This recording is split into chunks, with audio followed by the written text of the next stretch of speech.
Conta-se que um piloto de teco-teco, aquele aviãozinho pequenininho, ele de repente se viu envolvido numa tempestade. O aviãozinho joga para lá, o aviãozinho joga para cá, vai para cima, vai para baixo, de tal forma que quando a tempestade parou, o piloto não sabia onde estava, em que ponto do Brasil ele estava. Então o que é que ele fez? Ele pegou o rádio do aviãozinho e começou a percorrer o dial. Na primeira estação, música sertaneja. Na segunda estação, música sertaneja. Na terceira, quarta, quinta, sexta estação, música sertaneja. Aí ele respirou aliviado. Já sei onde eu estou. Estou no norte do Paraná.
Eu sempre tive essa ambição de buscar coisas novas, assim, da música, assim.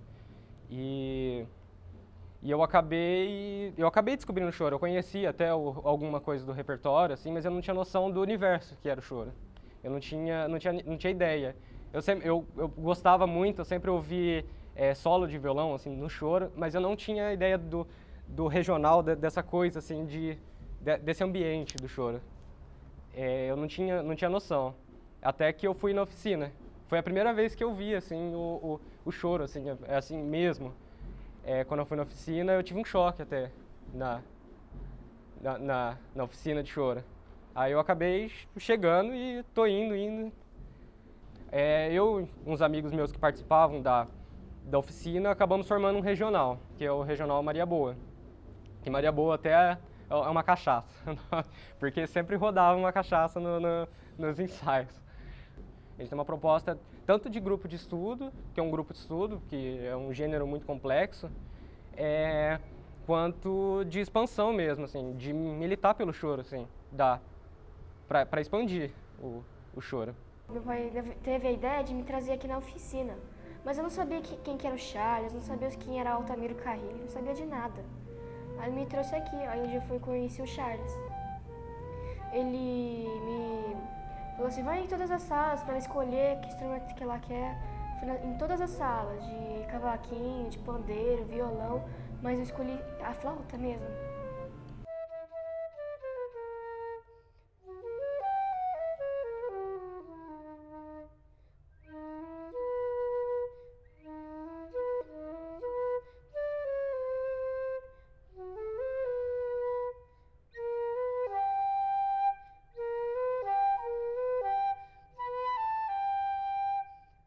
Então, assim, a gente tentou fazer oficina em vários locais, né? Eu já tentei.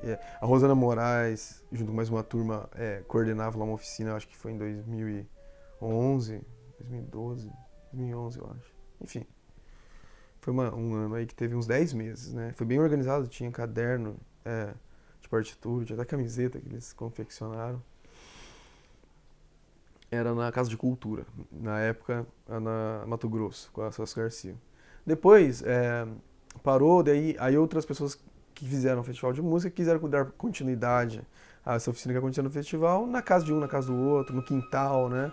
Então a gente se reuniu muito no quintal da minha casa, neste quarto, e chegou uma hora que eu vi que já não cabia mais gente, assim, né, aqui, né?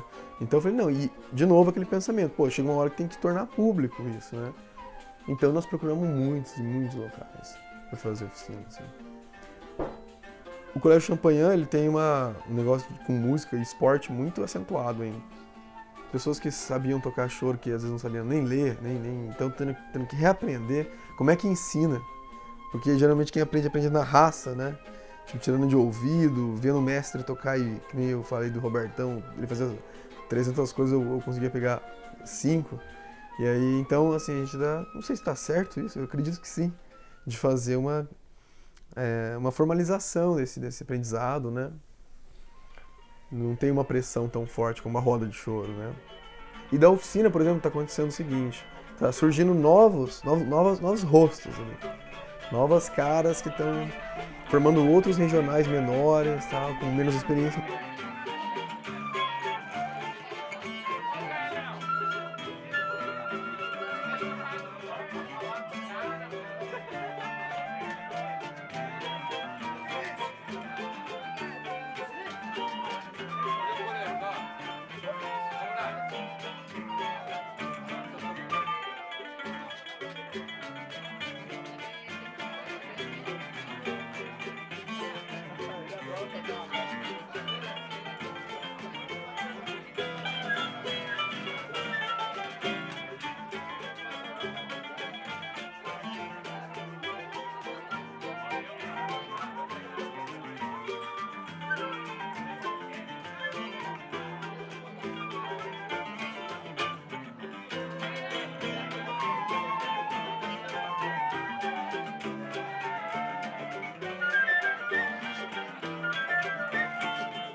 Eu não sabia muito sobre choro, mas porque eu costumava morar em Londres. Em Londres, era a primeira vez que eu vi choro em Londres, porque lá tem um clube de choro, uma vez por mês tem noite de choro. Meu marido era fotógrafo desse. Então, eu fui lá uma vez e eu vi muito bom flautista. Eu volto. Eu toco algumas vezes, só ler partitura. Mas só isso. Mas eu nunca penso que eu vai tocar choro. Esse vai ser um foco de minha vida. Até festival. Ano passado, Sérgio estava lá e ele... não sei, eu gosto como ele toca tanto, porque ele também era flautista erudito antes mesmo de mim.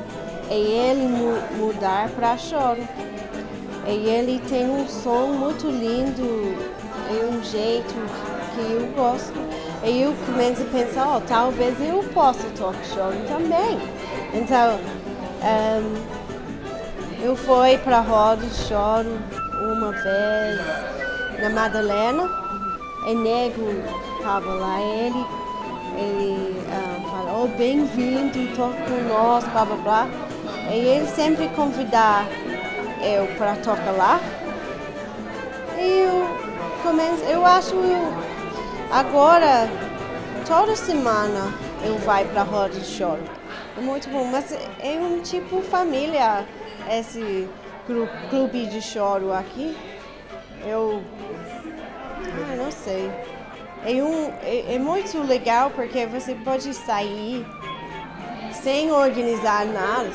Ok, tem roda lá, eu vou, não tem que ligar para ninguém, não tem que esperar para ninguém. Você vai, chega lá, e você vai e fica com pessoas que você conhece.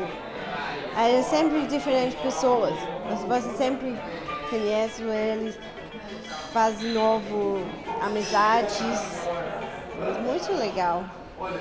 E é ali que se aprende, né? Eu, quando conheci o choro, quando eu fui as primeiras vezes, apanhei muito, né? Com o Robertinho tocava bandolim e eu não tocava bandolim, mas só ficava ali no violão tentando acompanhar e é ali que você vê, né? E depois é um orgulho que você vê que você consegue sentar ali e tocar tudo. Que antes eu tocava uma, duas músicas, né? Quando a roda era semanalmente no Dona Menina ali. Foi ali que eu aprendi mesmo.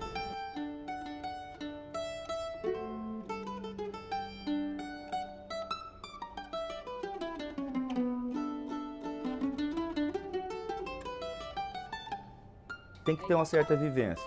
Mas, de qualquer maneira, a vivência, ela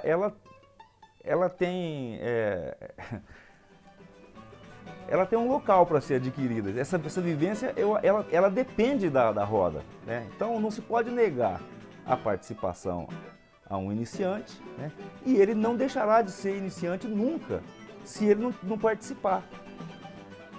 Não é se trancando dentro de um quarto e decorando partitura e tal, e ensaiando, que se vai chegar à execução do choro na essência, né? Pode se desvirtuar.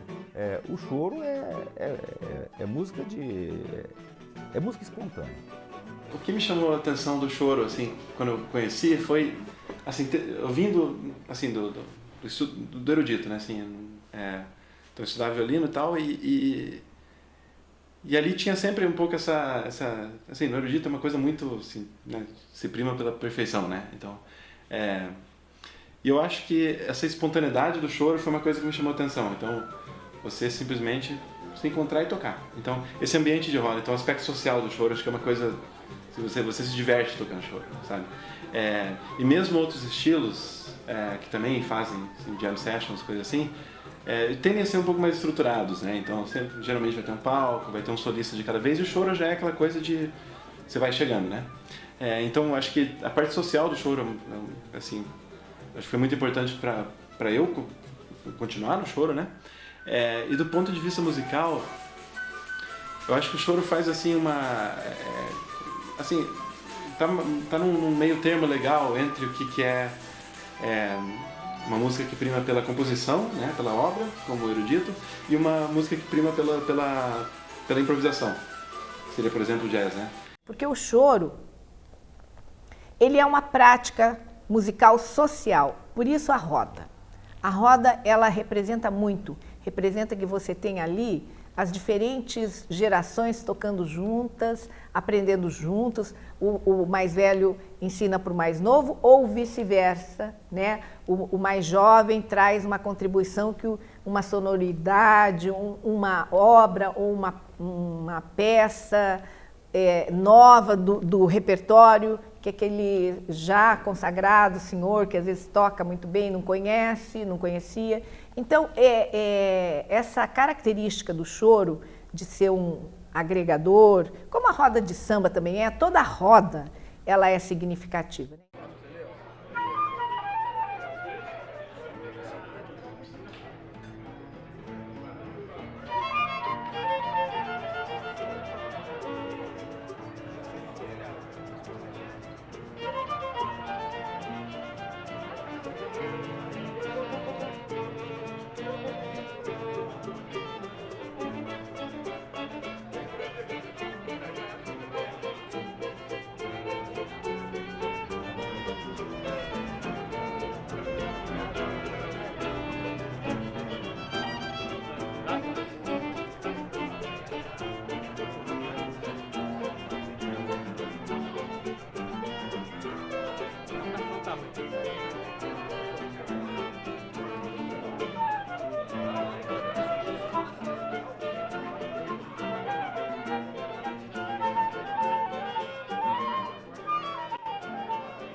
Londrina foi, como o norte do Paraná, né, uma região nova, colonizada por paulistas e mineiros que vieram para cá fundamentalmente para se ativar na agricultura.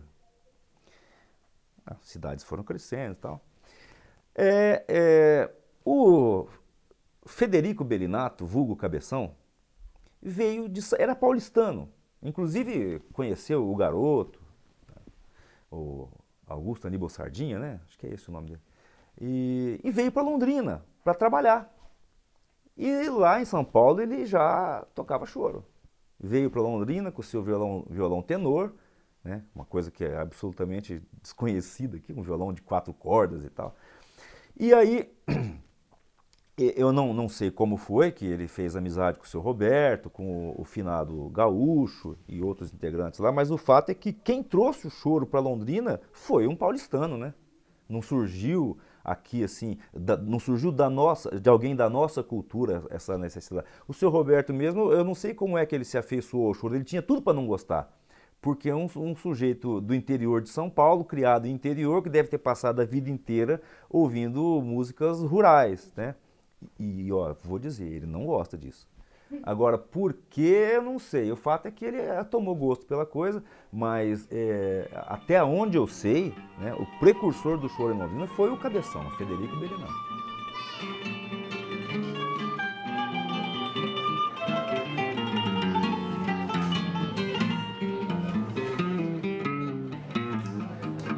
Esses músicos, eles se reuniam, mas de uma forma, de uma maneira informal, esporadicamente. E aí, quando surgiu a oportunidade de tocar na televisão, eles se reuniram e formaram esse grupo para tocar fundamentalmente música de seresta. Mas o choro e música de seresta são coisas que se confundem, né? E isso na década de 60, porque a TV Coroados foi fundada em 63. Eles eram coordenados por um animador, um apresentador chamado Chico Olivieri. O Robertão deve ter falado sobre o Chico Olivieri, né? Que eu conheci bastante, ele já faleceu. O Chico Olivieri, ele era assim uma espécie de organizador do grupo, né? Ele que aglutinou o grupo e ele fazia a apresentação ao vivo, né? Era tudo ao vivo naquela época, a televisão.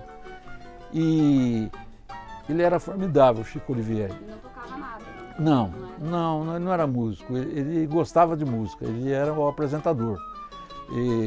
E aí eles fizeram esse programa que foi de muito sucesso durante vários anos, não sei quantos anos exatamente, mas durante vários anos eles faziam essas apresentações e fizeram um sucesso muito grande, até que, com o passar dos anos, cada um cuidava da sua profissão, né? E se afastaram e só esporadicamente eles se reuniam. E de uma hora para outra, aqueles músicos, você sabe que o músico de choro ele tem um ponto em comum com o músico de jazz. Qual é esse ponto em comum? É a alegria de tocar junto. É isso que faz a grandeza do choro, como faz a grandeza do jazz. Então, os músicos do Musical da Saudade, de uma hora para outra, eles se viram privados desse privilégio de tocarem juntos. Ficaram aí à deriva.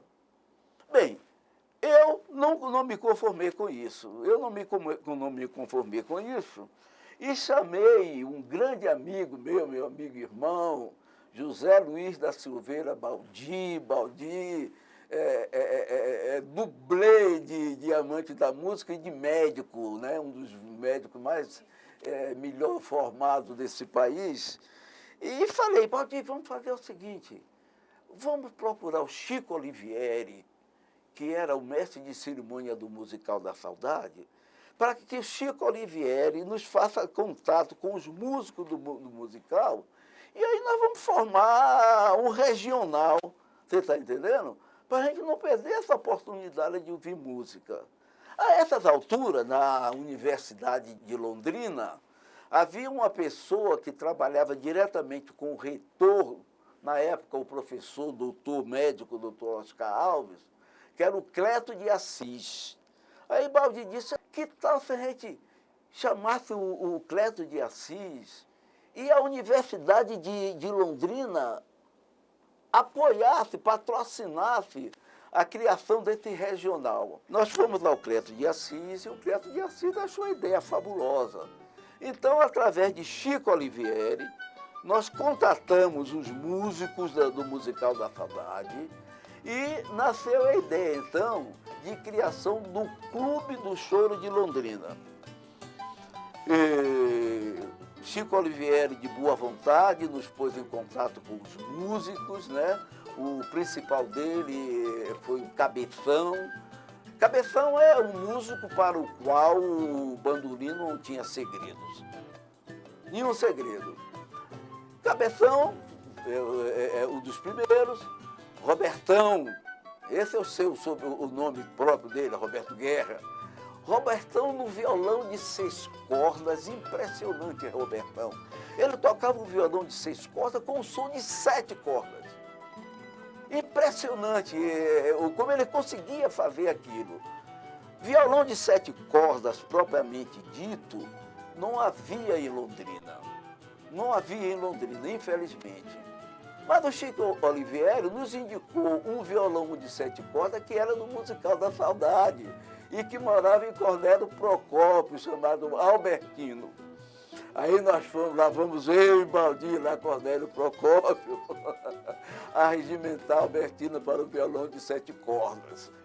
No cavaquinho tinha uma figura interessantíssima. Interessantíssima, porque a profissão dele era de coveiro.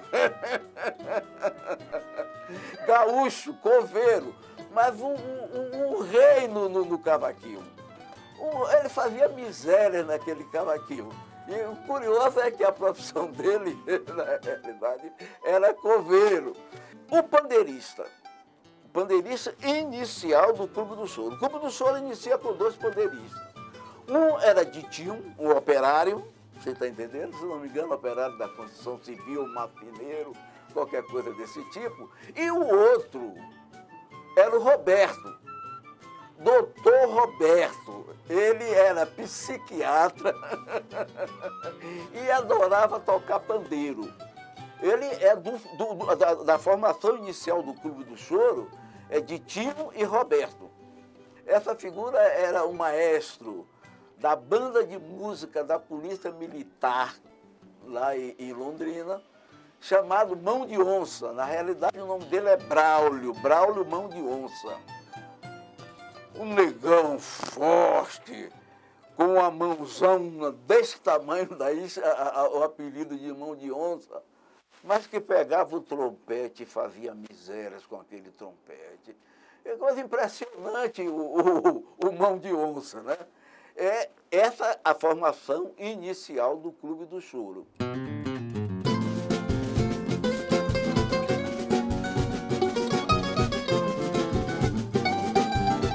Chico Olivieri convocou essa turma para reuniões que aconteciam no sábado à noite, lá no edifício Júlio Fugante, na cobertura.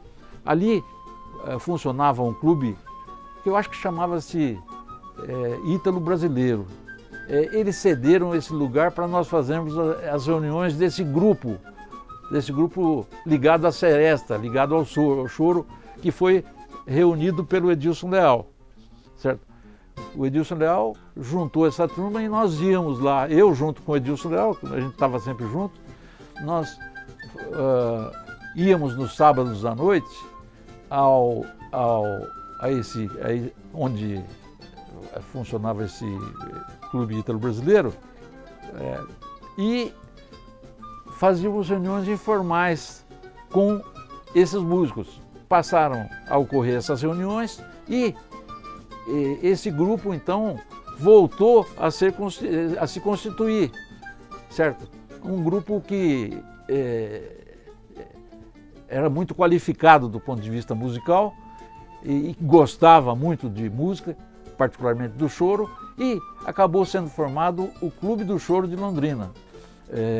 E aí, o Clube do Choro de Londrina passou a se apresentar publicamente. Certo? Não era mais aquelas reuniões informais lá do Clube Ítalo Brasileiro, né? Que ali a gente dançava, homem com homem, mulher com mulher, era uma festa, entende? No sábado à noite ali. Foi uma coisa muito enriquecedora. Quando o Rio de Janeiro deixa de ser a capital da República e esses funcionários se transferem para Brasília, ora, se os grandes chorões do Rio de Janeiro eram funcionários públicos, e se os funcionários públicos vêm para Brasília, isso quer dizer que Brasília se transforma na meca do choro. Então era natural que o choro, o Clube do Choro de Brasília, fosse o primeiro, mas não foi. Não foi. É o seguinte, se você vai no site do Clube do Choro, você vai ver lá que o governador Elmo Cerejo, que era o governador da época, ele se entusiasmou e desejou que Brasília tivesse um Clube do Choro. Está lá no site deles, em 1977, o Clube do Choro de Brasília é criado. Pois bem, nas minhas anotações, inclusive em recorte da Folha de Londrina, nós vamos encontrar que o Clube do Choro de Londrina foi criado em 1976. Bem, se o Clube do Choro foi criado em 76, o de Londrina, e o de Brasília em 77, mas isso não tem a menor importância. A grande importância é que ambos os clubes estão hoje em atividade. A universidade cedeu ao Clube do Choro o seu auditório para os dias de sábado. Então, todos os sábados tinha recital do Clube do Choro no auditório da Universidade de Londrina. Olha, gente, quando chegava esse horário, o auditório da Universidade de Londrina lotava. Lotava.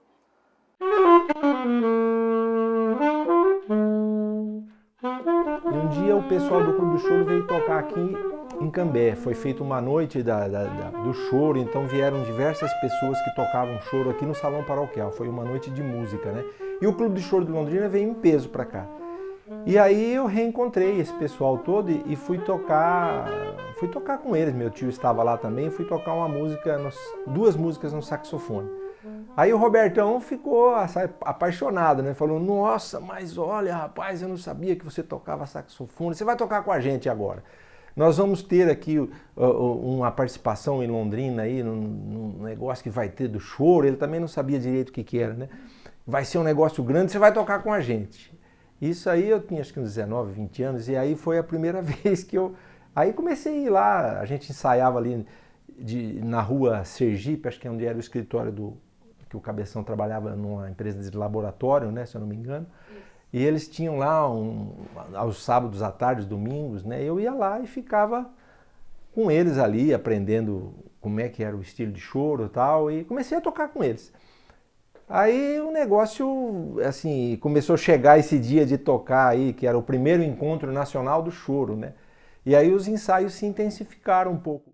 Essa apresentação do Clube do Choro de Londrina hoje, ela marca o reinício de nossas atividades. Da agora em diante, o Clube do Choro de Londrina vai manter-se em constante atividade. Com os senhores, o Clube do Choro de Esse primeiro encontro nacional do choro, eu acho que foi o primeiro e único, né? Reuniu todos os grandes músicos do choro que estavam em atividade na época, né?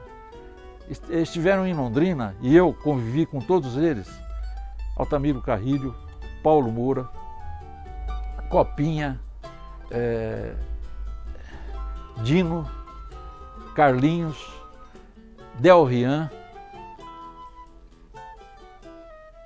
Chiquinho do acordeon, Paulinho da viola.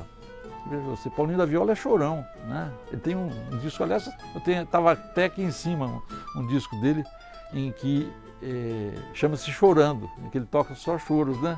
Tá por aí. E estiveram aqui o Zé da Velha, né? Um trombonista fabuloso, vocês conhecem Zé da Velha? Toco Preto, né? Cavaquinho, com o seu grupo, ele tinha um grupo que tocou numa das noites, né? Toco Preto. Veio o Quinteto Vila Lobos, né? O original, no auge da sua forma. Ademilde Fonseca, que é a cantora do choro, né? Porque o choro é uma música fundamentalmente instrumental, mas criaram-se letras, né? E Ademilde Fonseca foi a grande expoente da interpretação de choro. Não sei se vocês já ouviram Ademilde Fonseca. Ela veio aqui em Londrina. Era chamada a Rainha do Chorinho. Olha, foi uma coisa que Londrina nunca mais teve, sabe? Os melhores chorões do Brasil desceram todos em Londrina. Eu lembro que o teatro, assim, estava completamente lotado. Todos os dias o teatro com a lotação máxima. Até então, todo mundo colocava gente sentada no chão, não deixava ficar em pé, né? Hoje não pode mais. Mas naquela época estava entupido o teatro. E para nós, do Clube do Choro, foi um aprendizado também. Porque geralmente o pessoal de choro costuma tocar em rodas, em bares, né? Mas quando você vai no palco, o palco é diferente, né? Porque não tem barulho, não tem nada, é silêncio, o pessoal está ali só para te ver, para te ouvir. Então você tem que tocar muito bem tocadinho, né?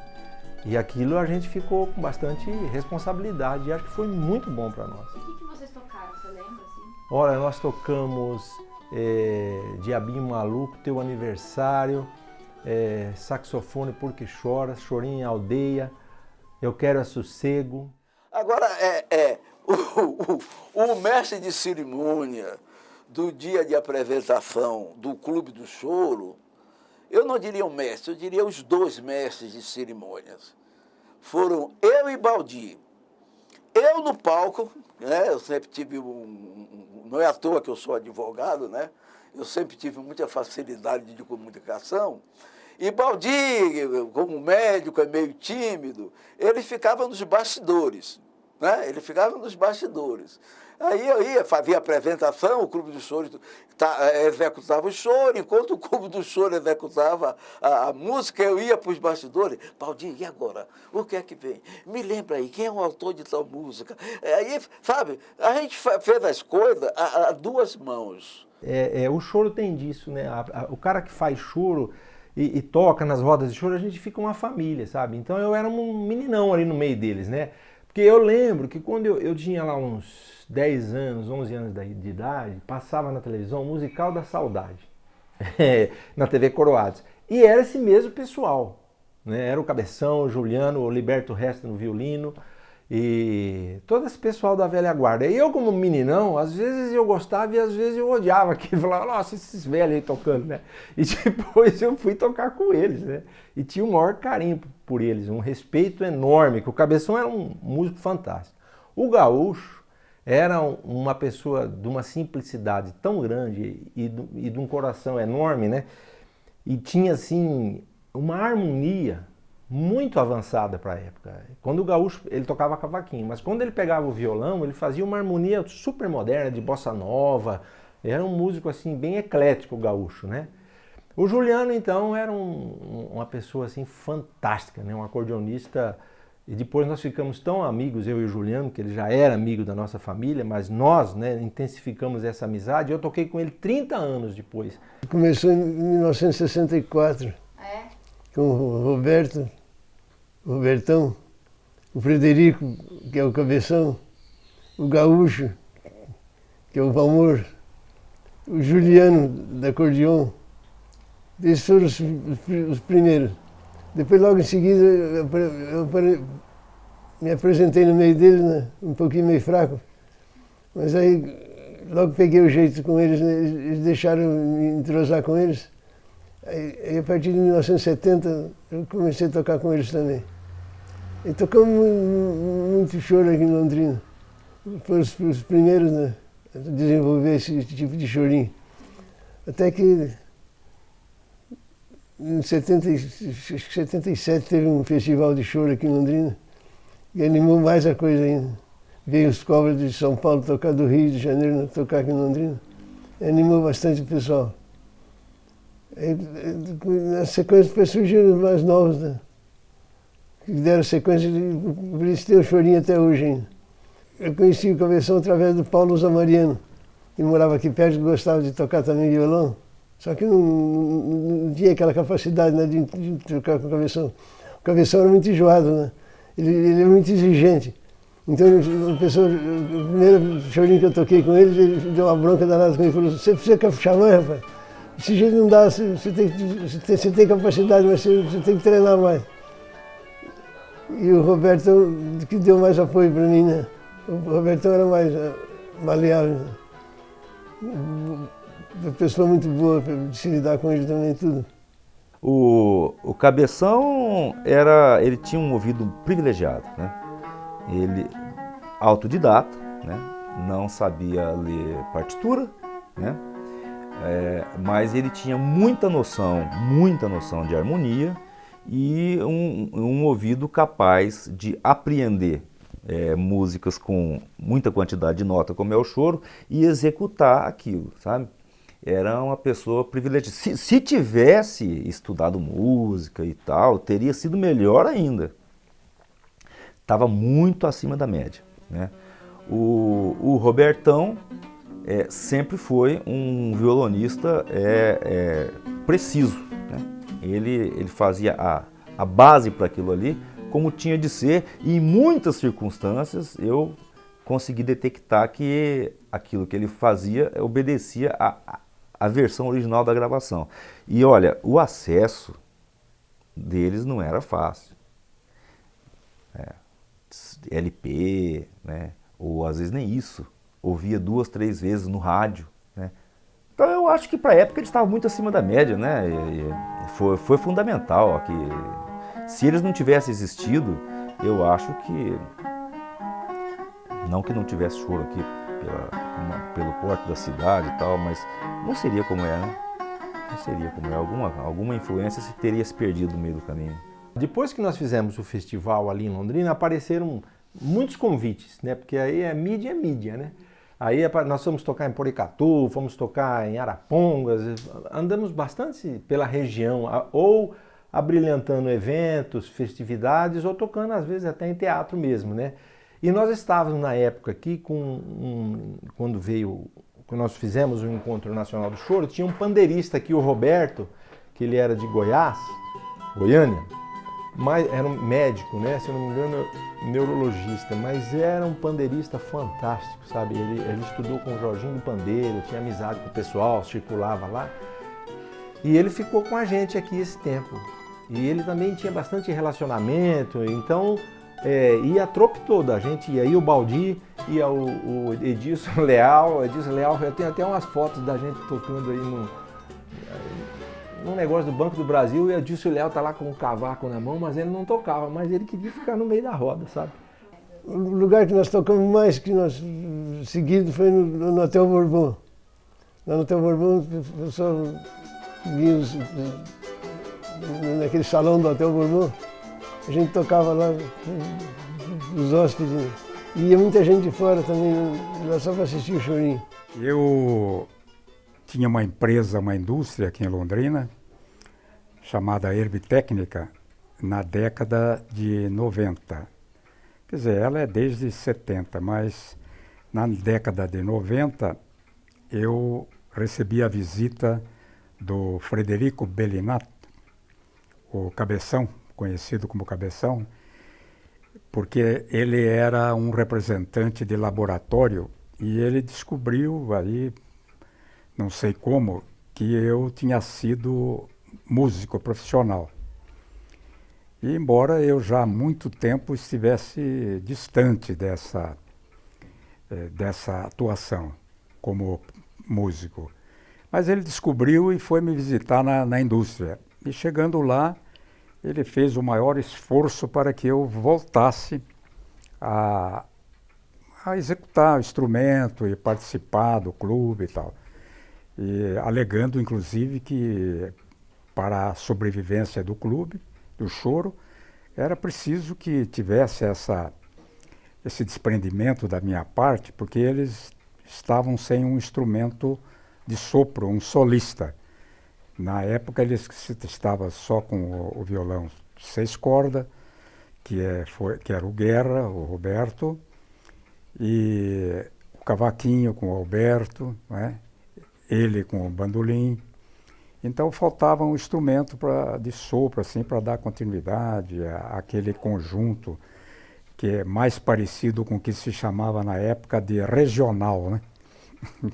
Que era famosos, eram os regionais, que eram compostos então de instrumentos de corda e um instrumento de sopro, ou uma flauta, ou um clarinete e tal, saxofone. Então eu me propus a voltar novamente fiz a aquisição de um instrumento e fui novamente começar a praticá-lo, né, para que eu pudesse participar do clube. E foi nessa época, mais ou menos aí em 1992, por aí, 93, que eu ingressei então, comecei a estudar novamente o instrumento, e em 94, nessa época, como eu sempre fui um músico distante, mais distante do que de ouvido, vamos dizer assim, de tocar música sem o instante, eu sempre fui um músico mais de leitura, então eu consegui fazer com que o repertório do Clube do Choro aumentasse bastante. Porque daí eu buscava, pesquisava, encontrava partituras, trazia, ensaiava com o pessoal, né? E eles foram tendo um repertório bem grande do Clube de Choro. Foi na época que nós tocamos todas as peças de Pixinguinha, enfim, todas do Jacó de Bandolim, enfim, de todos esses grandes choristas, né? Abel Ferreira, Garoto, e até choro de Chico Buarque de Holanda nós tocamos no Clube de Choro. Isso graças a eu ter introduzido, a ter participado com a leitura dessas partituras, porque a gente não conseguia guardar tudo na cabecinha, né? Então a gente precisava estar lendo. E eu fiquei até, depois quando eu entrei na Orquestra Sinfônica da Universidade, aí eu já me distanciei um pouco e também o choro foi ficando um pouco mais esquecido, né? Ele retomou o seu espaço em Londrina, eu acredito, depois no Festival de Música, quando eles começaram a trazer as oficinas de choro e despertou novamente o interesse, né? Porque tudo é meio cíclico, né? Eu lembro quando meu pai tinha orquestra, Big Band era a onda, depois ninguém mais ouvia falar em Big Band, de orquestra de baile. Agora está na onda de novo o Big Band, o choro voltou.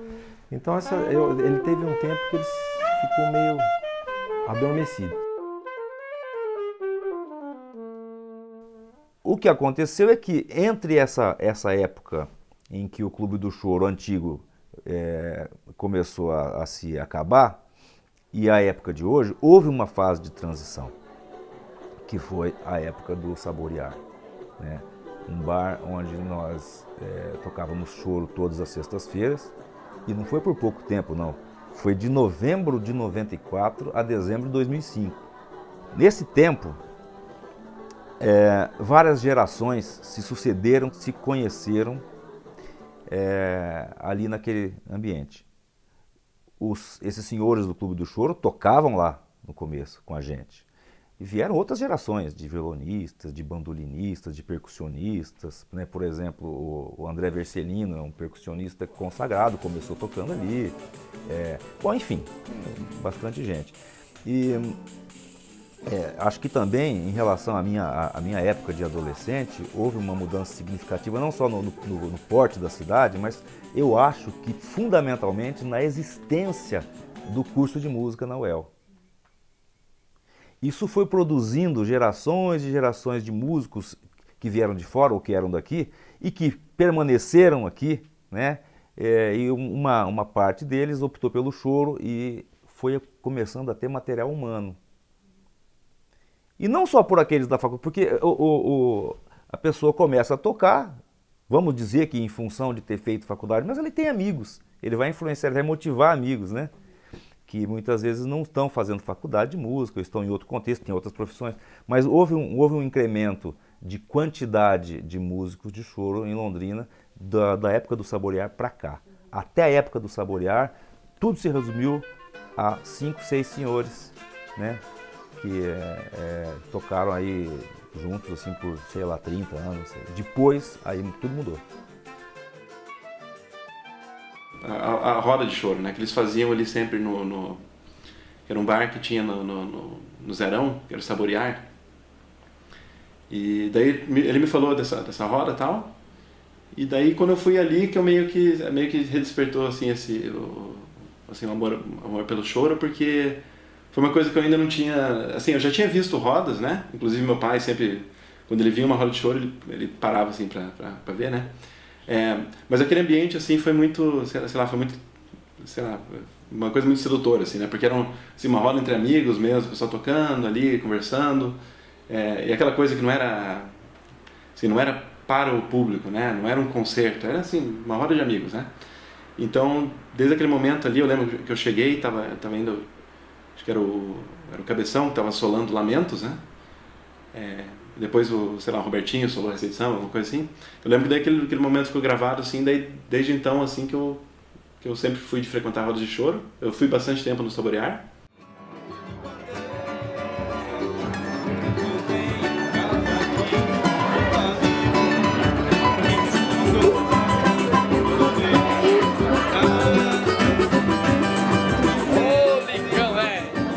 Eu sempre fui sambista, né?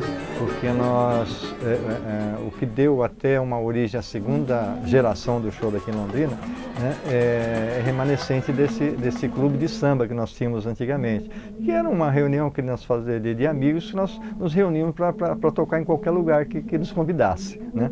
Agora, foi aqui em Londrina, num restaurante chamado Saborear, que existia ali no pé do Zerão, né, onde nós passávamos as nossas noites de sextas-feiras, né? E foi ali realmente que nós unimos, né, o velho Clube do Choro, né, com essa outra geração que estava vindo, né, e que está aí até hoje, né. Era um bar, uma casinha de madeira, com uma acústica excelente, que ficava ali na altura do Zerão. Está demolido, não existe mais hoje. Então, essa questão da acústica já era um ingrediente que conspirava a favor do sucesso das nossas rodas ali. Outro era a postura do dono do bar. Um sujeito que gostava daquilo e exigia respeito. Não deixava o povo conversar muito, não. Ele era meio tirano até, mas aquilo funcionava bem, né? E outro, o aspecto mesmo do bar, sabe? Aquilo tinha cara de choro. O choro, por sinal, eu não poderia deixar de dizer isso. O choro não é música de câmara. O choro não é para 5 ou 6 ficarem ensaiando dentro de um quartinho e depois passar um mês fazendo apresentação com aquele mesmo repertório, né, com aquilo que foi ensaiado. O choro é improviso, o choro é variação, o choro é alegria, o choro é boteco. O Saborear recebia quem quisesse. Aliás, no Saborear, figuras ilustres já tocaram, como o clarinetista, acho que o Paulo Sérgio Santos, que está agora no festival aqui, já tocou lá Zé da Velha, Silvério Pontes, já estiveram lá músicos do quilate de Joel Nascimento, Luiz Otávio Braga, o pessoal do Água de Buringa. Esse é o ambiente do choro, né? Choro não é música de academia, o choro não é erudito, né?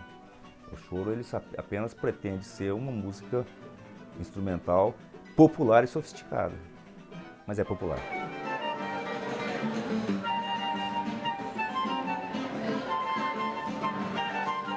O Festival de Música traz há muitos anos chorões que têm a vida de choro do Rio de Janeiro, de São Paulo, interior de São Paulo, né? Eu vejo gente de tudo quanto é lado do país para cá, dar o curso de oficina de choro dentro do Festival de Música. Eu tive contato com o Luiz Otávio Braga, com o Joel Nascimento, Oscar Bolão, Jaime Vignoli, sabe? Esses bambas aí, por causa do festival que trouxe. 1 semana, 2, era inspirador. Aí você conectava eles com os chorões daqui, pô, pra mim tinha muito sentido tudo isso, sabe? E aí, então foi isso. E com certeza isso aí teve rapidamente teve um reflexo, né? Bem, o festival, por ser um evento que aconteceu todos os anos, nesses 35 anos, ele se tornou um contexto de formação, de informação, de encontros, de realização de expectativas, de projetos, né? E o Festival de Londrina, ele tem essa característica de acolher as diferentes estéticas. O popular, o erudito, que é uma divisão hoje até muito questionável, né? O que é popular, o que é erudito e tal, ainda mais na cultura brasileira, que é tão diversa e uma cultura tão rica em todos os sentidos. E o festival, como um evento que agrega, né? Já tinha um movimento de música popular aqui, com algumas ofertas de curso, mas eu posso dizer do tempo que eu assumi a gestão como diretora pedagógica, que foi em 96, aí nós fizemos um grupo, nós trouxemos um grupo do Rio de Janeiro que permaneceu durante os 8 anos que eu e o maestro Norton fomos diretores. E permaneceram na mesma Constituição. Então eles vieram por 8 anos em Londrina, no festival, e criaram laços muito fortes. Tanto laços pessoais, como laços artísticos, né?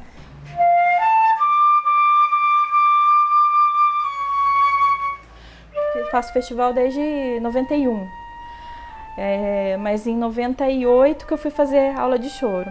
Eu assistia só as apresentações que eles vêm desde 95, 96, não me lembro direito. E daí eu comecei a participar do festival e eu entrei quase como uma religião, assim, porque realmente me tomava por inteiro.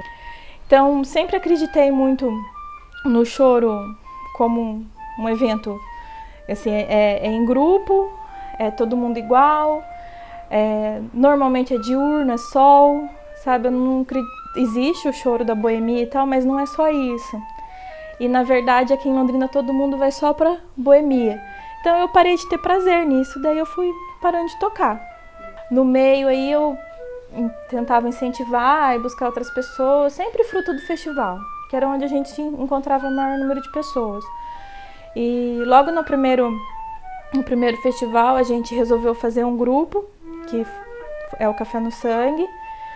Eu e a Clélia, que tocava violão, mas é uma psicóloga aqui da cidade que só fazia as oficinas. Mas depois, durante o ano, ela acabava que não dava conta de participar de tudo e tal, então ela ficou pouco tempo. Mas ela foi, vamos dizer, a que iniciou aí o grupo. E daí, nesse grupo, a ideia era vamos divulgar o choro, para as pessoas virem tocar junto, para as pessoas conhecerem, para quem gosta ouvir.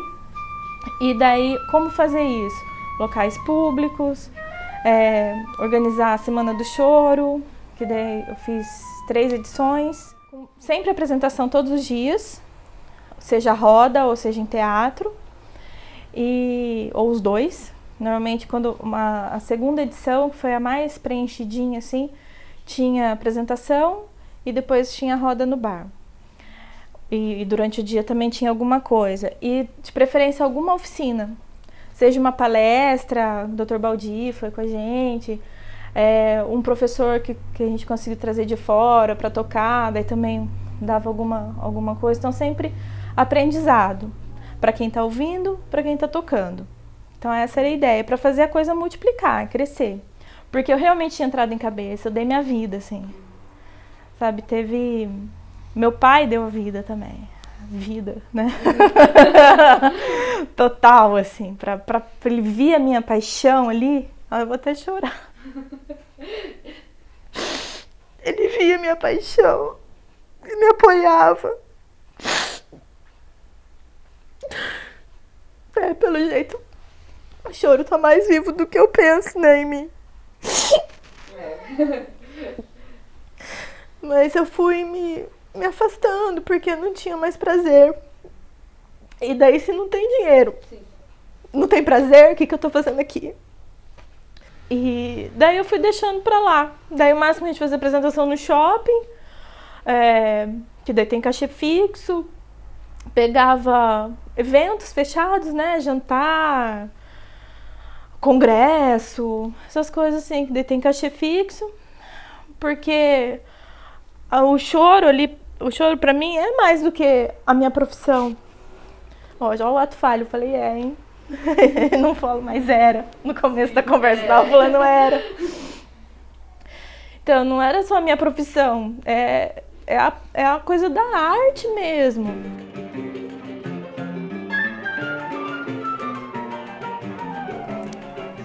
Sim, foi editado em 2002, se não me engano, nós gravamos um CD. Clube do Choro de Londrina, o nome do CD, né? Onde ali participou o Vitor Gorni, né? Esse Demari, e eu, Robertão, e mais essa turma que eu citei. E a gente tem que destacar, né, que foi o primeiro trabalho, né, que foi gravado aqui em Londrina, e nós tínhamos somente uma música autoral, né, que, aliás, duas, né? Uma era do Juliano, né, que foi um acordeonista também, que inclusive fez a produção do CD, do Clube do Choro, e o seu Alberto, nós chamamos até seu Alberto pelo respeito que nós temos por ele, né, porque ele colocou o nome de Londrina no cenário musical, porque ele fez um choro dedicado a Londrina, né, que é Chorando por Londrina. E esse choro, então, nós sempre lembramos de tocar, render essas homenagens, né, quando nós fazemos algumas apresentações, para que as pessoas tomem conhecimento, né, que foi realizado já um trabalho e nós estamos apenas dando sequência, né, a esse trabalho. É porque teve um festival de música em Londrina, tinha sempre aqueles festivais de música, né, vinha o pessoal do choro tocar aí. Aí nós vamos falar para escrever umas músicas do Festival de Choro, de composições assim, do pessoal de Londrina aqui, né? Aí quando nós tínhamos apresentado uma vez no Chorinho, vamos compor uma música para apresentar no festival. Aí eu compus em casa, aqui, tocando, pelejando com a musiquinha aqui, até que saiu a música. Aí nós treinamos junto os chorões e aí se apresentamos lá no festival. Naquele festival se classificava 10 músicas. No final apresentava, no terceiro dia de apresentação, apresentava as 10 músicas, né, melhores. E nós somos classificados com essa música. Tem esse cara que está do meu lado, ele tem algumas composições. Ele compôs. Acho que tem uma música para cada filho, ou você esqueceu de algum, pai? Não, tem. Uma para cada? Tem. Tem uma por cada um. Uma para cada filho. Nós somos em 7. Eu sei também que tem composição para a irmã, a Marlene, né? Para a Esther também tem? Não. Não. Tem para minha mulher. Você não fez? Você fez para a mãe? Essa valsa chama-se Theo. Theo? Theo? Theo. Ela já dançou essa música no aniversário dela, em como é que chama? Orlando, não é Orlando, é... Eu não lembro dessa música, pai. Não? Não. Quer que eu toque com você? Quero. Então tá.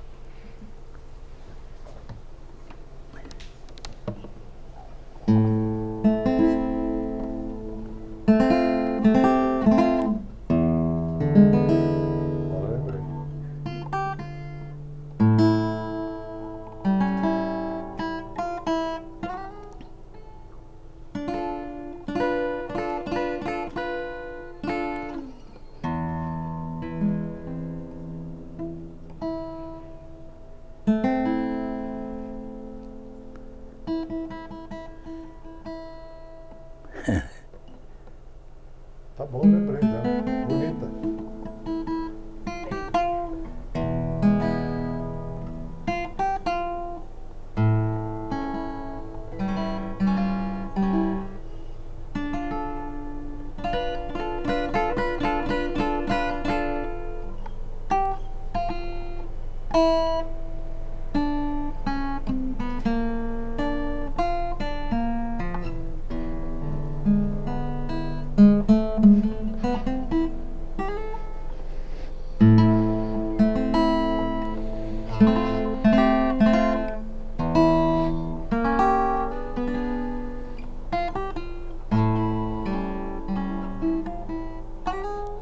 Projeto do Café no Sangue foi, acho que é uma coisa assim que deve ter surgido assim, acho que eu me lembro assim, é coisa minha da Rosana assim, que a gente conversou assim sobre alguma coisa assim de moleque mesmo, né? Vamos gravar um CD, né? Vamos fazer uma coisa. E daí surgiu a ideia de a gente fazer um registro assim das composições dos Chorões de Londrina, né? Então porque esse pessoal todo, Cabeção, o Robertão, o Celberto, todo mundo tinha composições, assim, eles compunham, só que tinha pouca coisa gravada e tal, e daí a gente teve essa ideia assim de tentar registrar isso aí, né?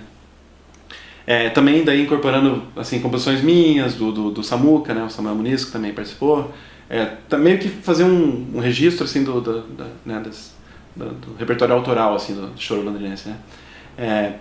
E daí eu acho que a ideia deve ter surgido assim nas interações assim, com a Rosana, com o André, com o Nego e tal, na oficina de choro do festival. E daí, eu acho que, sei lá, passou uns 2, 3 anos e a gente resolveu fazer o negócio acontecer, né? E daí, eu acho que escrevi um projeto para o Promic. E daí foi assim, foi eu, a Rosana, o André Vercelino, o Nego, o Samuca, o Wilson estava envolvido, assim, um monte de gente estava envolvido e tal, mas acho que assim, os principais foram esses, assim. E daí a ideia era essa, né? Então, de registrar o choro de Londrina, só que também a gente tentou incorporar assim, o pessoal de fora, que sempre teve uma participação importante, que foi, por exemplo, o João Nascimento, então a gente gravou uma coisa dele, o Matheus, né? Solou uma obra dele, do Joel. A gente foi ao Rio gravar, né? Então daí lá o produtor foi o Jaime Vignoli, que tinha sido uma figura também importante, tal, que ele era um dos coordenadores da oficina. Então foi essa tentativa de fazer uma síntese assim do que né, o pessoal da velha guarda, a gente e também esse pessoal que contribuiu de fora.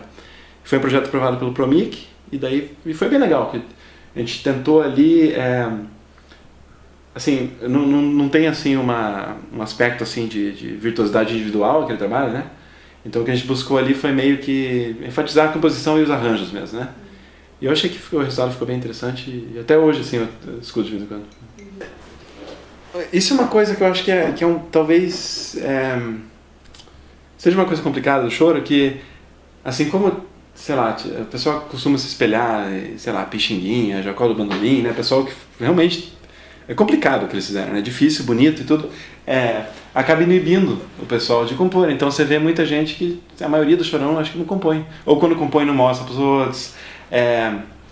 Então eu acho que isso é uma coisa que no próprio CD do Café no Sangue a gente tentou, assim, sabe, dar cara para bater mesmo, botar coisa nossa e é uma coisa que eu acho que as pessoas poderiam perder um pouco essa vergonha, sabe? Não importa se é simples, se você acha feio, alguém vai gostar, né? O Pixinguinha não gostava do Carinhoso, por exemplo, sabe?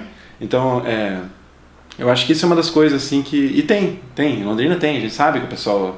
Até o pessoal mais novo, sempre tem uma composição ou outra, que eu acho que deveria ser reforçado, assim, a botar isso na roda mesmo, e tentar gravar, montar grupo, fazer arranjo.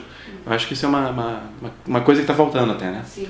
Até para também continuar a evolução, né? Exatamente. Bom, as minhas que tem ali tem a Elogio e a Fusão, né? Então a Fusão foi uma coisa assim, até pelo próprio nome, assim, a ideia é... Como eu tava falando, eu tenho outras influências também, né? De outras músicas, então, sei lá, o que saiu ali foi uma síntese disso aí, né? Então não sei nem se é choro, o que é aquilo ali, sabe? É uma coisa um pouco diferente. Já a Elogio, ela assim, é um choro bem choro, assim, aquela coisa, né, varandão, né, que o pessoal chama, né? E aquilo ali, eu acho que isso, na verdade, surgiu assim quando sei lá, quando eu descobri um acorde, sei lá quantos anos eu tinha, sei lá, uns 16, 17, 18, talvez. E daí eu, sei lá, descobri o acorde de sétima maior, que não, todo mundo conhece, né? Mas que eu descobri naquele dia ali, daí soou bem, daí saiu aquela melodia, né? E aí era uma casa com uma varanda, assim, no fundo tinha um gramado, tinha um pé de ingá grande, era toda de madeira no fundo e tal. Um gramado bem grande. E aí nós fizemos um churrasco grande. E eu chamei todos que eu conhecia, de que tocasse choro, tanto dos tiozões, assim, né? O seu Roberto, o seu Alberto, né? Não sei se o Nelson foi na época. E também a moçada que eu conhecia de outros gêneros, né? O pessoal do Terra Celta, né? E junto uma galera ali, os cantores de samba, o Wilson, Soler e outros personagens. E foi um baita de um churrasco, assim, que durou até 4 da manhã. Você imagina, né? Do meio-dia às 4 da manhã. Você imagina se os caras tinham que ter repertório e tinha que ter revezamento, né? Os caras tocaram Django Reinhardt, tocaram tango, esgotou o repertório do mundo aquele dia, sabe? Jazz, né? O Mauro Albert, que tocava viola caipira e tal. E aí, então, juntou tudo isso. Daí, depois desse churrasco, eu fiquei muito feliz. Não, olha, esse é o ambiente que tem que ser criado no momento para poder as pessoas se juntarem para tocar choro. E vez ou outra as pessoas iam de madrugada, a gente pode até batizar a minha casa de chacrinha, porque parecia uma chácara, apesar de ser no centro. Daí eles iam lá de madrugada, assim, faziam uma roda, a gente juntava, tocava, tomava cerveja e tal, comia um torresmo, assim, um amendoim e ficava tocando lá. Não tinha problema com vizinho, né, nada. Hoje você não pode fazer nada, mano. Daí saí dessa casa, né, e viemos pra essa casa aqui, né, que é a casa da minha avó, na verdade, esse terrenão grande. E aí comecei a fazer assim, uma vez por mês, uma vez a cada 2 meses, esse churrasco. Eu organizava, comprava as coisas e fazia o movimento, chamava, mas nem eu lucrava com isso, também não perdia, não pagava do bolso, cobrava uma merreca de cada um lá, dava, e era super divertido. Começou até a ficar famoso esse churrasco. Depois Aí o que aconteceu? Aí eu comecei a perceber que já não tava legal. Na verdade, eu tinha que tornar público, porque só vinha quem eu conhecia. Então era meio egoísta da minha parte fazer isso, né? Então aí eu falei, não, então tem que voltar a tornar assim um lugar público, que as pessoas possam ir. Conversei com um amigo, com outro, eles abriram um bar, assim, pegaram lá um ponto e abriram o que eles então chamaram de Frigideira, que era na Belo Horizonte, que era o antigo Madalena. E era na Belo Horizonte quase com a Sergipe. E o tipo do bar era muito legal, era as mesinhas na calçada, sabe, tudo de azulejinho branco, pequeno, né? Um ambiente propício para tocar, para fazer roda, né?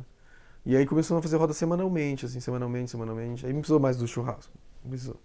Então aí semanalmente os músicos começaram a colar, músicos de outros gêneros começaram a querer tocar choro lá também.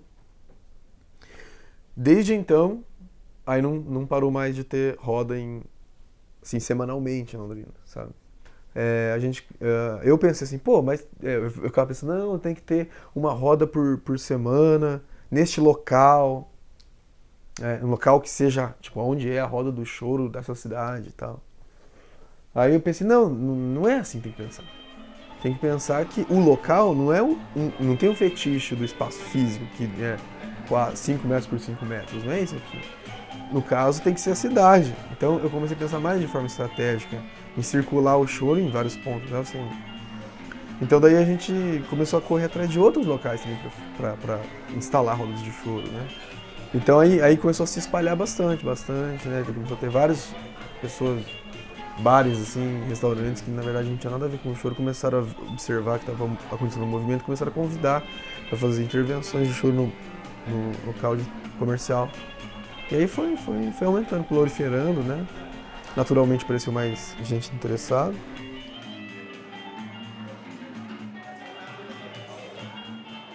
Interessante no caso do Nego. O Nego, quando era mais filhotinho, assim, quando era criança, né, velho? Menor, né? Ele ia sempre em casa para tocar com meu pai. Ele ouvia esses ícones do violão de 7 cordas, né? Rafael Rabelo, Yamandu, etc. Dino. Mas ele tinha um interesse especial, particular, para aprender a tocar violão de 7 cordas como os antigos, sem a modernidade, esses acordes mais de dissonância muito aperfeiçoada.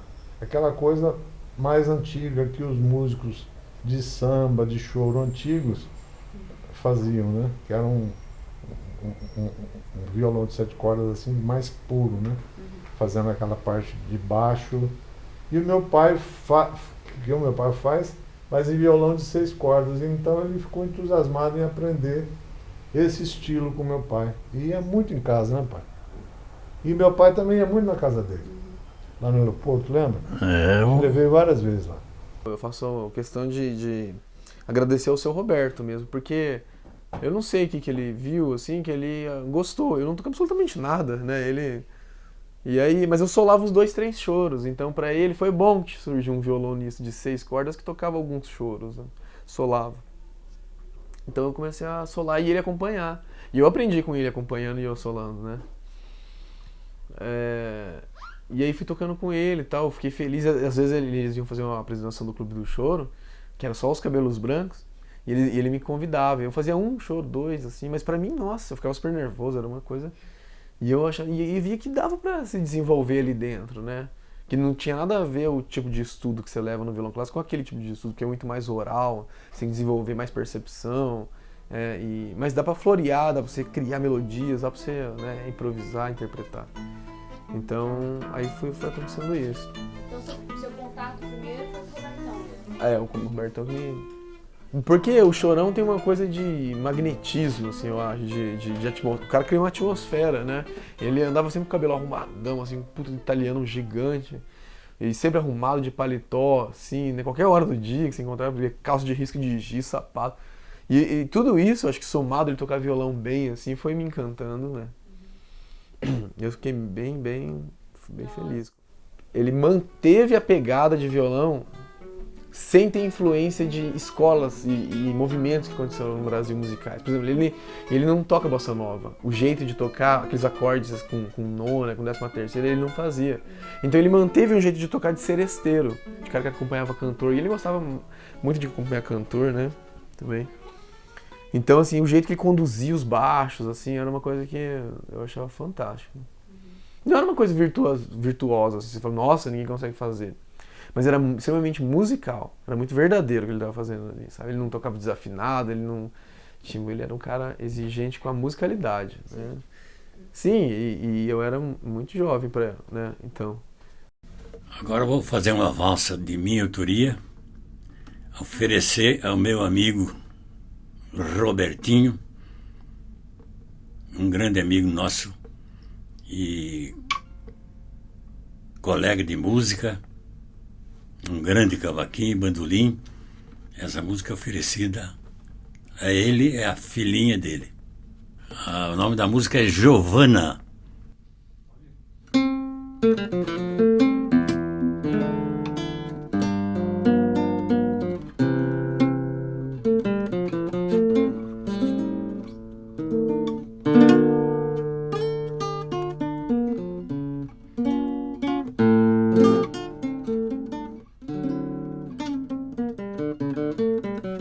Que sempre foi, na verdade, o Clube do Choro de Londrina sempre foi a reunião de quem tocava choro. Só que como na época tinha 5 ou 6, então era reduzido os chorões àqueles 5 ou 6, entendeu? E aí, por exemplo, quando rolava esses eventos aí das Semanas do Choro, que tinha várias apresentações, aí quem ia lá com o nome do Clube do Choro eram eles. E ele me chamava pra fazer assim, uma participação, né? Você deve ter visto as fotos, né? E aí, mas assim, sempre que ele tocava em algum lugar, eu ia, assim, levar o violão pra dar minhas canjas. Mas não era muito, assim, não era que nem hoje. Era uma vez, sei lá, por mês, uma vez a cada 2, 3 meses. Aí teve, acho que foi em 2010, 9 ou 10, ele falou assim, ô Neguinho, né? Ele me chama de Neguinho. Eu não tô aguentando mais, sabe? Sair de casa, é muito transtorno pra ele catar o carro, sair e levar. Vê se você consegue fazer no meu lugar isso. Meu, isso pra mim foi a coisa mais significativa que aconteceu, porque uma que eu, até hoje, acho que não substitui ele, né? Porque um músico não é assim, né? Você troca assim, como se fosse uma empresa, né? Porque ele tinha um jeito de tocar diferente, tinha outros pensamentos. Essa música, o nome dela chama-se Marlene.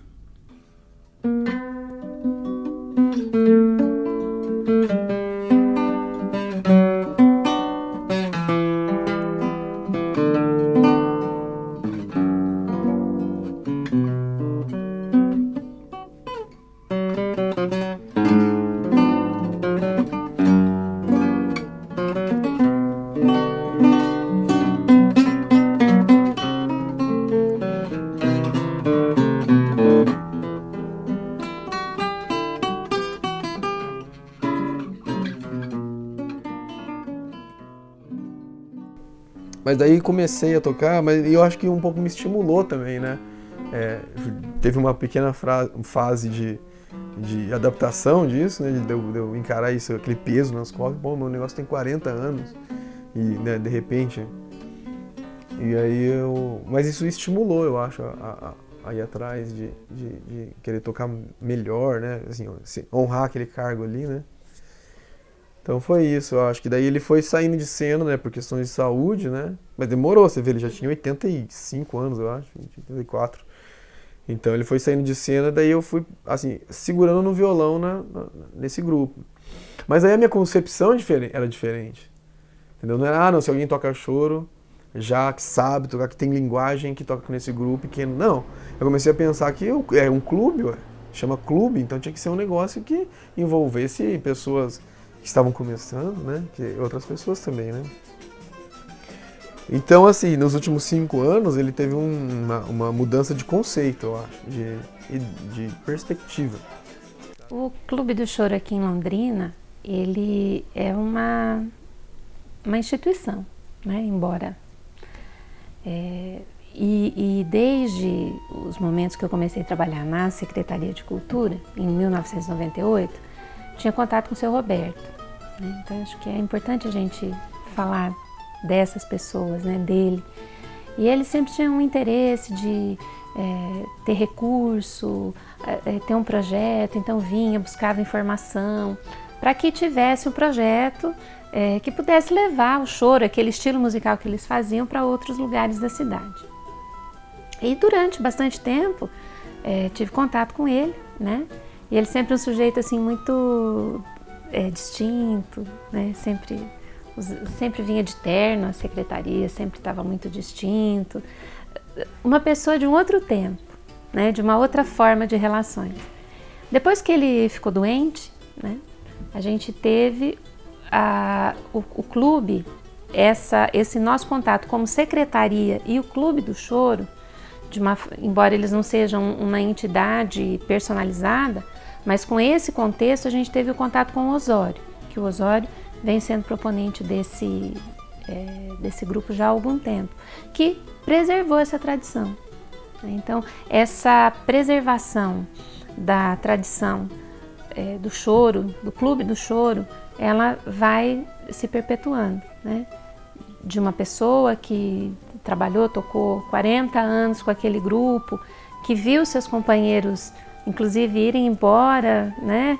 E pessoas novas substituírem, pessoas novas começarem a tocar com essas pessoas mais velhas e aprendendo toda aquela, enfim, o que é o matreiro do choro, aquela coisa, né, do gingado, que você tem que ter para poder tocar, porque não adianta, né?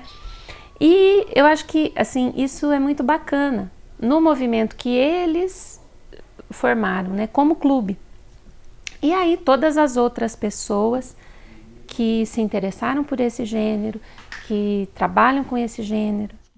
Um cumprimento ao Osório, agradecendo a ele e dizendo que agora eu estava muito satisfeito de sentir que há uma continuidade no Clube do Choro e que tem um líder batalhando para isso. Que o Osório está batalhando para isso, para a continuidade do Clube do Choro. E influenciando pessoas mais jovens também, né, que ingressem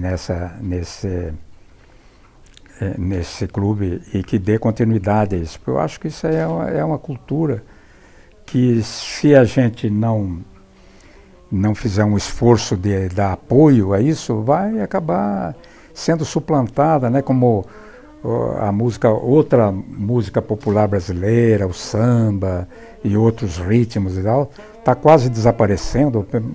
Muitos jovens nem conhecem, né, o chachado, o machixe, fala isso e nem sabe o que é isso mais, que é da cultura brasileira, que vai desaparecendo por falta de uso, né, por falta de divulgação. E hoje, como as nossas mídias são muito mercantilistas, visam só o comercial e o lucro e tal, então eles vão só atrás de tendências que não levam a esses, né, a esses setores mais antigos da música. E esse é ruim, porque nós vamos perdendo aquele contato, né, com essa cultura e com ritmos e músicas que são muito ricas, né? Quer dizer, então hoje a nossa música é muito pobre, a nossa música popular, né, que aqui está aquela que a mídia está colocando na cabeça dos nossos jovens. Então é preciso que eles se rebelem e saiam disso, né? E muitos jovens estão fazendo isso, e eu parabenizo eles.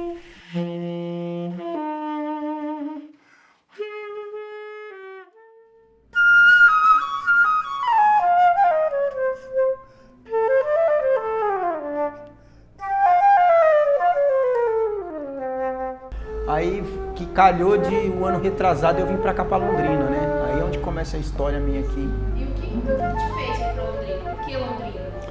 Então, eu trombei um amigo meu de infância e eu continuava com um problema, né, lá em São Paulo. E aí a ideia foi de falar, você precisa ir para o outro canto recomeçar a sua vida, né, meu, que é que você vai morrer, enfim.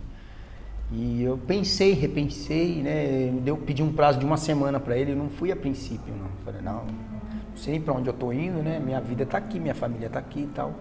Mas eu precisava me libertar, eu precisava de um novo espaço, de um novo caminho, um novo recomeço, porque as amizades que me cercavam não eram boas, né? Tenho muitos amigos bons lá em São Paulo, não estou falando mal de ninguém, pelo contrário, todo mundo me adora. Eu também gosto de todo mundo, o pessoal da música são maravilhosos, mas infelizmente eu estava com um outro ciclo de amizade, um outro caminho que não convinha para minha vida, né? E aí que acontece? Aí ele falou, vamos lá para Londrina, vamos. Aí quando chegou aqui, eles me deram uma assistência o primeiro mês, né? Me levaram nas rodas de samba que tem por aqui, né? Foi depois de um tempo que eu fiquei sabendo que tinha o Clube do Choro de Londrina aqui. Procuramos um bar lá que o Osório tocava no Madalena, de sexta-feira. Foi quando eu conheci o Osório, mas a princípio eu dei uma canja lá e tal, ficou por isso mesmo, né? Aí veio de calhar de aparecer umas apresentações e o Osório conseguir meu contato e a gente começar a trabalhar junto, né? Aí tivemos a ideia de montar a oficina aqui, eu vim junto com o Osório aqui falar com o diretor daqui do Champanhang, né? A princípio ele aprovou, era lá no outro pavilhão, não era aqui. E funcionou, né? Tem dado certo, tem um ano que já tem essa oficina. A gente tem feito muito trabalho aqui, muito importante para a história do Clube do Choro, né? Porque tinha dado uma sumida e agora renovou, igualzinho a minha história também. Eu tinha dado uma sumida e agora eu estou de volta aí na parada. Então, para mim foi importante por quê? Porque eu tive uma visão que aqui em Londrina tem um campo muito aberto, né? Não tem tanta concorrência e dependia de nós para poder mudar essa história, né? Então, para você ter uma ideia, o orgulho nosso é de que hoje tem um monte de outros chorões aqui em Londrina, né? A gente conseguiu construir aí, conseguiu dar certo, né? Incentivar as pessoas que estão chegando e já estão montando regionais novos e tal, né? É importante isso, né?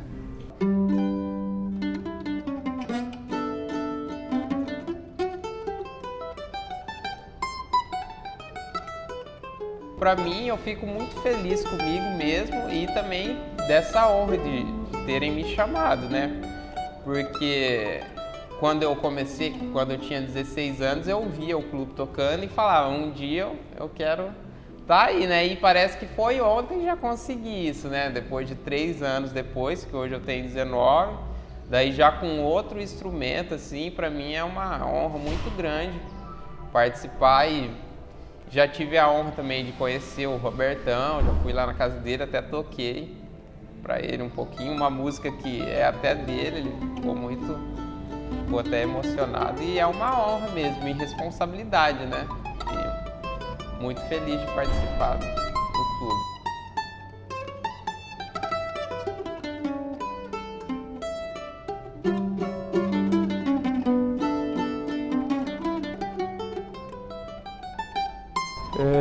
Daí lá na UEL, que foi onde começou o contato com o choro, na verdade, né?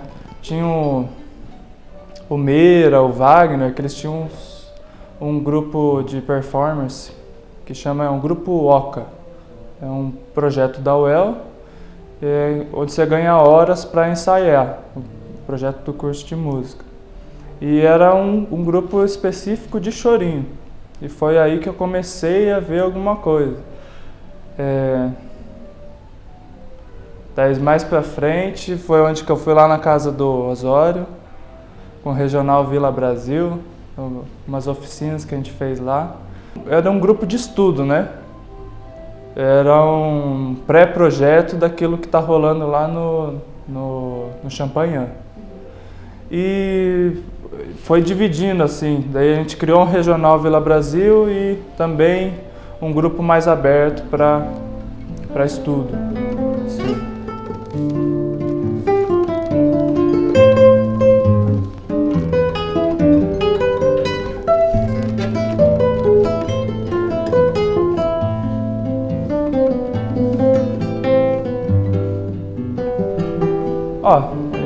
Eu toco muito em roda de choro, né?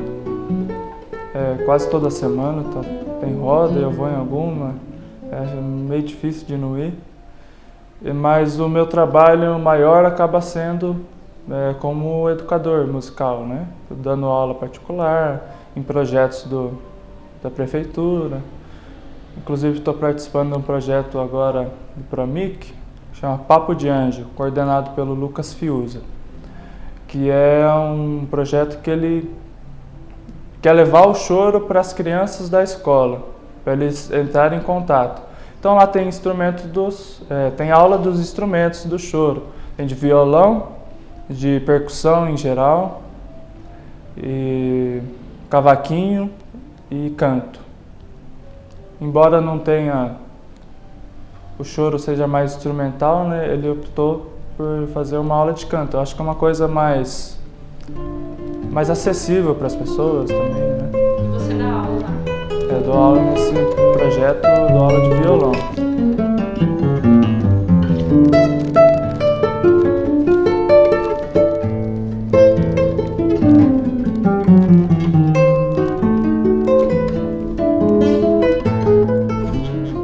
Olha, a cena aqui em Londrina está bem forte, na minha opinião.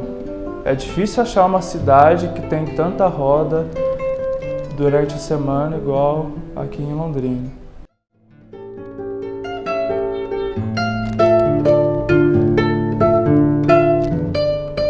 Então, eu confesso que é algo ainda muito novo para mim. Eu ainda estou mergulhando nesse universo, né? Assim, eu não tenho domínio. Acho que é muita pretensão, né, também querer ter domínio, mas é algo que eu estou buscando, assim.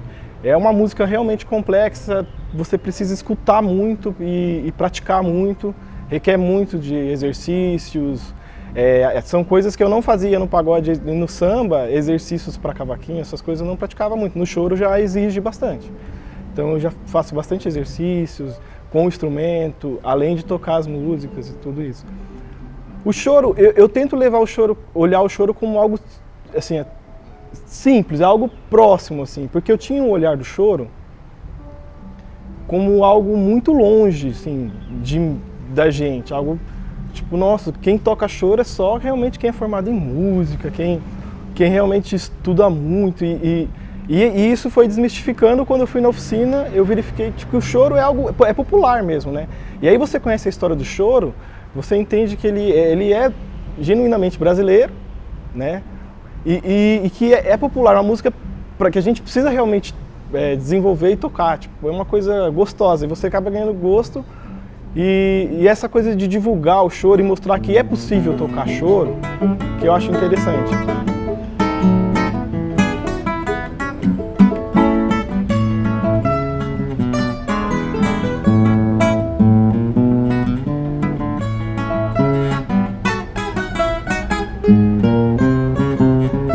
Essas pessoas e este movimento, né, o Clube do Choro como instituição, eles colaboraram para que Londrina fosse, inclusive, o que ela é hoje. Porque nós não somos hoje só o que somos porque a gente teve café, né? Foi também. Nós não somos hoje o que somos porque nós tivemos, sei lá, os prefeitos XYZ. Nós não somos o que somos hoje apenas pela riqueza econômica, nós somos hoje por aquilo que nós produzimos do ponto de vista intelectual. As nossas universidades, os movimentos artísticos, os jornalistas que passaram por aqui, os artistas que passaram por aqui. E aí, nesse sentido, pensar o Clube do Choro é importante. Por quê? Porque eles deram e trouxeram uma linguagem, eles exercitaram essa linguagem, eles ensinaram para outros essa linguagem e tudo isso se transformou em riqueza. Então, acho assim que a existência do Clube do Choro, deste movimento aqui na cidade, contribuiu para que nós fôssemos diferentes. Eu vejo com muito otimismo, né? A difusão do choro, né? E a multiplicação de músicos, eu vejo isso com muito otimismo. Eu acho que Londrina hoje está melhor do que já esteve nesse aspecto. O choro não pode morrer. É música que você sente. É um playback que nós temos na cabeça. Está dormindo, está nos perturbando. Mas é música sadia, gostosa, que mexe com a gente.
Isso aí, ó.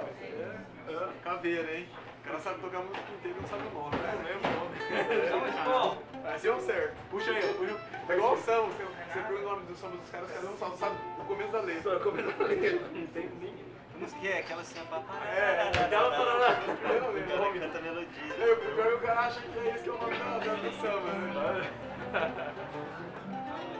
Aquela lá, bate outra vez. Não, já resolve, né?